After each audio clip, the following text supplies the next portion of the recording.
to go. Let me go out first. I bet they'll mistake you.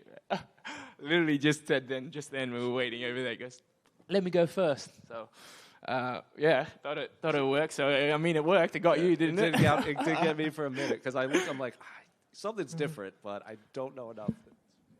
But I should have just let him stay up there. It would have been fun. Well, obviously, the last time you fought here in Perth, you got that massive pop. There was a lot of emotion at weigh-ins and face-off and everything. And until the main event, you probably had the biggest pop of the night. So you're expecting that again on Sunday morning? Yeah. Well, I'm looking to put on a performance that's going to have the same type of pop. But yeah, I'm ready. I'm just ready to go. Super excited. Good memories here, and I look to do and repeat the same. You said on your social media that you promise this won't go to the scorecard. So what about this matchup? Is it the matchup specifically, or is it how you're feeling from fight camp, just how confident you are? No, it's the matchup. It's you need a good dance partner, and Ramos is a fantastic dance partner. I think us both stylistically, we're gonna put on a great fight, and I just don't see it going to the decision. I think me and him are just super exciting fighters, and we're both looking to finish. Did you have to practice defending those spinning back elbows that he likes to throw a whole bunch? Yeah. All my training partners had real fun putting on the elbow pads and practicing all those spinning attacks. So, yeah, I'm very well equipped now.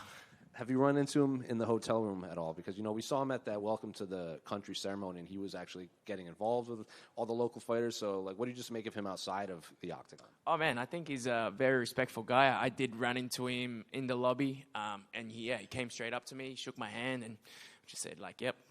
Nice to see you, sort of just a nice, very nice, respectful guy. So, yeah, there's no malice like the last Melsik fight. So this one's nice. Yeah. Well, I remember that seemed to catch you off guard a little bit, just how aggressive he came. So is this a nice change of pace, not having all of this just strange animosity from your opponent?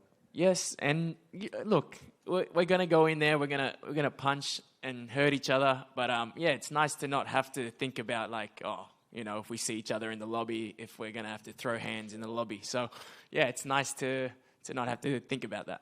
And you've been in the UFC for a little more than 4 years now. So do you feel like a UFC veteran at this point, or do you still trying to feel like you're kind of getting your feet wet in there? Yes and no. I feel like I'm still young in the sport, but yes, I've had some time now in the UFC, and I'm getting comfortable sitting in front of everyone, talking to you guys, dealing with everything, the media, the fight week, just the UFC in general. So, yeah, I'm feeling good and feeling I've got the experience, but I still feel young in this sport. So, and then 2 quick ones for me, unrelated to your fight. I think your last fight, your media day in Perth, you talked about how much you just consume MMA even when you're not fighting. So I'm curious, what do you make of these new rule changes that they're going to implement in November where they'll allow 12 to 6 elbows and redefining the grounded opponent? I love it. I mean, why did they implement that 12 to 6 elbow to begin with? Makes no sense. And also the grounded opponent thing, I think a lot of the grapplers have been using that to their advantage, being able to play that game where they can, put their hand on the floor and avoid being hit. So, yeah, I think it's all around good for the sport. Well, I think the theory was back when they were making the rules, someone saw someone break a center block with their elbow, so they were like, no, it's too powerful. Makes no sense. Yeah, and can I get your thoughts on the main event between Dricus and Israel? Yeah, that's a fantastic matchup. Super excited for that one too. Dricus, we all know, is a bit awkward on the feet, but it works for him. And he's strong. He's powerful. I doubted him when he fought Whittaker. I thought that Whittaker was going to run right through him, but obviously not. He proved me wrong. And then I thought the same thing with Strickland. I thought Strickland was going to run right through him, and again he made me a believer. But again, Izzy is Izzy. So I think Izzy is just on a whole nother level into the striking department, and I just think he's just cleaner, crisper. And I think he finds a massive finish if Dricus comes aggressive the way he usually does.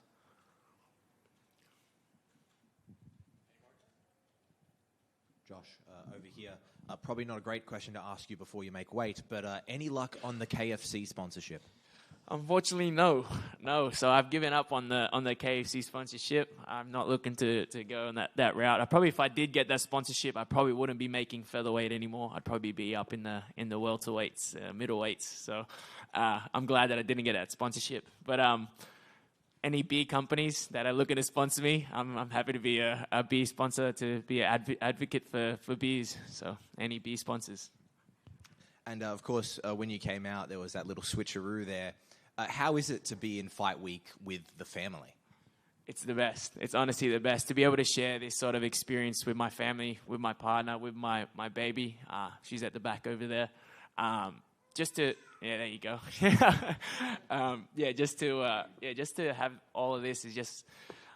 I just realize I'm living in the good times now. You know, I don't want to be like, when I'm a bit older and look back, oh, those were the good times, and not really take it all in. Where now I'm just like taking it all in and having the most fun with it and just getting the most experience out of it and enjoying it. So why not? Why not enjoy it as much as I can? Because I feel like when this time's gone, this time's gone. My fighting career is done. I'm not going to be able to fight in front of everyone and be in front of you guys and in front of the fans and be fighting for the UFC anymore. Like, I might as well make the most of it, have my family here, have my brother here, my partner, my coaches. It's the best. Fighting is obviously a very tough job. How does becoming a father change how you are as a fighter? Look, it's definitely challenging, very hard on the sleep and the recovery, but it's the best thing that's the best thing that's ever happened to me. It's hard, but it's like the best thing that's ever happened to me. It's really opened my eyes. In terms of, man, time is just flying by. Like, you don't realize it, and then like in a blink of an eye, my little one has reminded me that 11 months has gone past so quick. So it's the best. And in relation to fighting, it's it's the same thing. It's just. Yeah, I just got to take it in for all what it is now. Enjoy it all. So, the last time you fought in Perth, you walked out to Murder on the Dance Floor, and then following that song kind of got a bit of a resurgence, kind of became a meme. What's the next trend that you're going to introduce to the world? That's a secret. No one knows yet. No one knows. Not even my corner knows. They don't know what they're walking out to. So this one's kept down low. Not even my partner knows. So everyone doesn't know, besides probably the girl that's picking the walkout song for me, but no one else knows. Awesome. Thank you very much. Josh, I just got one. I don't know if you heard about this or not, I just wanted to get your thoughts on it, but there was an urban legend kind of going around for a while that, this is going back to the swap at the beginning, that back in the day that Matt Hughes used to actually swap with his brother and weigh in. Like, I just wanted your thoughts on that. If he could come up here, Joe, real quick. Just come up here real quick. You reckon he could make 145 right now? How much do you reckon he weighs right now? Yeah, he ain't doing no weight swap with me, if anything. But yeah, looks-wise and the face-wise, yeah. It could have worked. I could have let him just sit up here the whole time, and then all you guys been fooled the whole time. So, appreciate you guys. Thank you.